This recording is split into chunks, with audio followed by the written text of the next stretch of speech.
Hello बच्चों, पिछले video में हमने र की मात्रा के बारे में पढ़ा था। उसमें मैंने बताया कि र व्यंजन की मात्रा दो तरह से होती है। एक होती है रेफ की मात्रा और एक होती है पदेन की मात्रा। तो हमने रेफ की मात्रा का अध्ययन कर लिया था। रेफ की मात्रा जो होती है वो हम लगाते हैं वर्ण के ऊपर, यानी इस तरह से, जो हमने पिछले वीडियो में अध्ययन कर रखा है। अब है पदेन की मात्रा। पदेन की जो मात्रा है वो दो तरह की है। उसके जो स्वर चिन्ह है दो तरह से, एक तो तिरछी रेखा और एक है अंग्रेजी का जो वी है उसको उल्टा करके लिखना है। अब ये दो जो मात्रा है वो इस तरह से लगानी है और किसके साथ लगानी है उसको हम थोड़ा सा समझेंगे। जो तिरछी है, ये तिरछी वाली मात्रा है, वो ऐसे वर्ण है जिससे वर्ण क से लगाकर जो आपके ह तक के वर्ण है, क से ह तक के वर्ण, उन वर्णों में जो वर्ण में ये सीधी रेखा आती है, खड़ी रेखा जो इस तरह से होती है, जैसे क में होती है, ख में होती है, ग में होती है, बड़े ग में होती है, च में।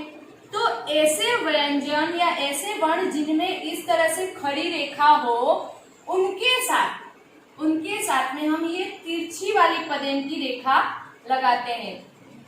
ये हमें ध्यान रखना है कि जो हमारे क से लेके ह तक के वर्ण हैं, उन वर्ण में जो खड़ी रेखा वाले वर्ण हैं, क, ख, ग, घ, च, छ, झ, बड़ा ज, झ, इस तरह के त, थ, द, ध, तो जो वर्ण जिनकी खड़ी रेखा है, खड़ी रेखा वालों के नीचे ये तिरछी रेखा वाली पदेन की मात्रा आती है।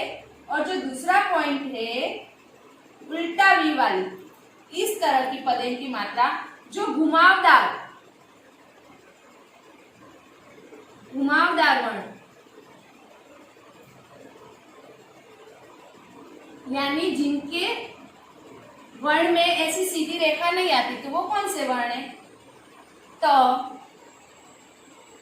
ठ, ड, ड।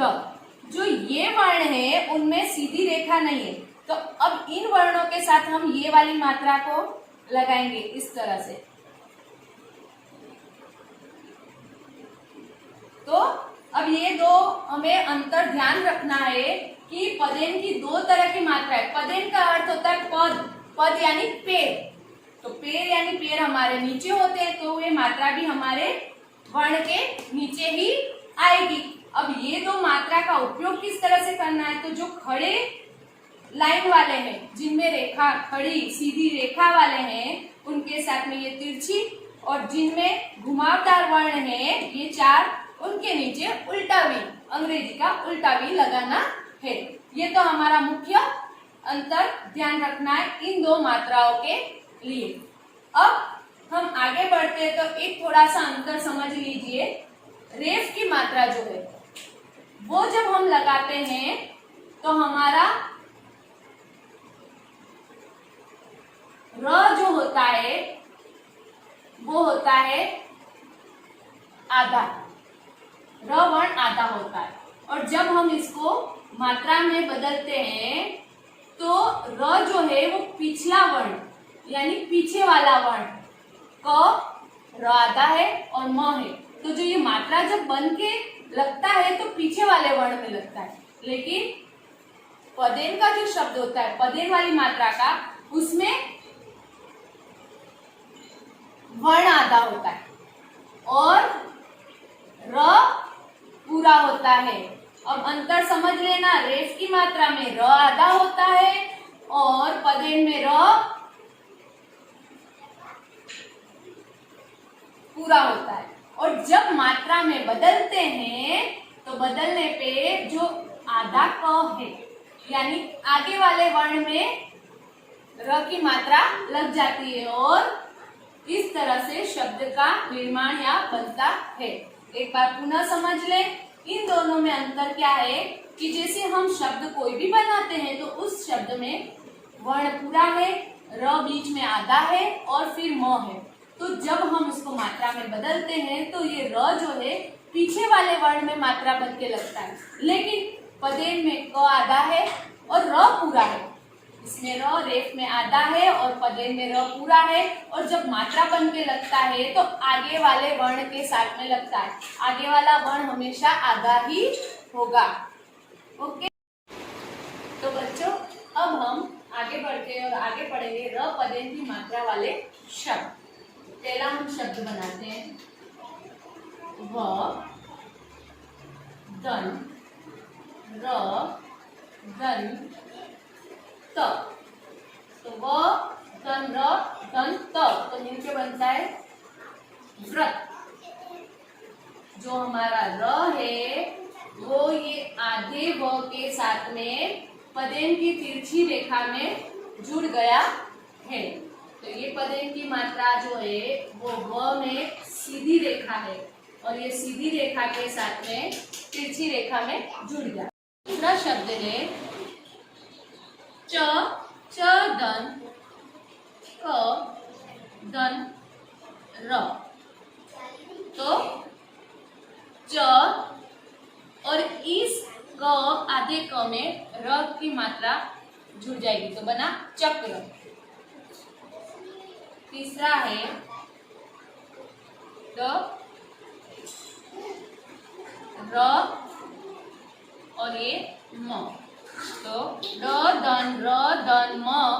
तो ये ड जो वर्ण है वो घुमावदार है, तो इसके साथ पदेन की मात्रा कौन सी आएगी? अंग्रेजी का उल्टा वी। और मना ये साथ में जोड़ा म तो बना ड्रम। इसी तरह से चौथा हमारा शब्द है त दन र दन क। तो त जो वर्ण है वो भी घुमावदार है। मैंने आपको पहले ही सिखाया है कि जो घुमावदार वर्ण होते हैं उनके साथ में पदेन की ये वाली मात्रा लगती है, यानी अंग्रेजी का उल्टा वी। तो ट्र क ट्रक। तो बच्चों अब हमारा पांचवा जो शब्द है वो है र। र में ऊ की मात्रा यानी बड़े ऊ की मात्रा द। द में ये छोटी सी तिरछी रेखा खींचिए, जो मैंने आपको पिछले वीडियो में बताया है कि जो तिरछी रेखा राइट हैंड साइड है तो वो हलंत है, यानी वो वर्ण स्वर बिना का है जिसमें अ लगा हुआ नहीं है, वो आधा वर्ण है और उसमें लगा र। तो मिलकर बनता है रुद्र। अब र में आपको ऊ की मात्रा जब पढ़ाई थी तभी मैंने बताया था कि र एक ऐसा वर्ण है जिसमें ऊ की मात्रा उसके पीछे लगती है। तो ये र में ऊ की मात्रा उसके पीछे लगी और द में ये र की मात्रा लगी है। और छठा हमारा शब्द है क दन र दन क दन आ की मात्रा दन श। तो मिलकर बनता है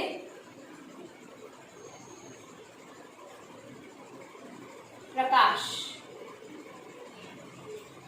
जो र है वो प में जुड़ गया और प है वो सीधी रेखा वाला, इसलिए इसमें तिरछी रेखा आ गई।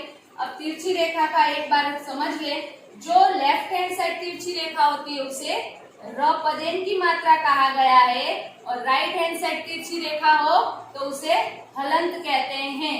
हलंत का मतलब होता है ऐसा वर्ण जो स्वर बिना का हो, जिसमें स्वर ना हो, और उसे आधा वर्ण भी कहा जाता है। अब फिर से मैं एक बार दोहरा देती हूँ। पहला हमारा शब्द है व धन र धन त।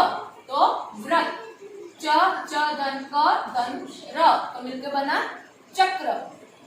ड धन र धन म तो मिलकर बना ड्रम। त धन र धन क तो मिलकर बना ट्रक। र र धन उ की मात्रा धन द धन र तो मिलकर बना रुद्र। क धन र धन क धन आ की मात्रा धन श तो मिलकर बना प्रकाश।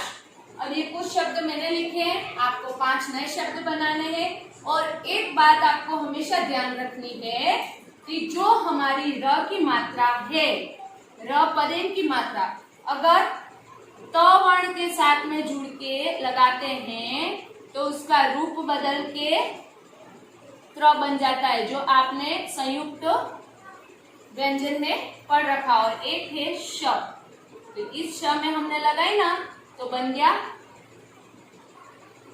श्र, श्र श्रमिक वाला। ठीक है, तो आपको इस पदेन की मात्रा को समझना है, वीडियो अच्छे से देखना और उनमें अंतर को समझना। ओके, धन्यवाद।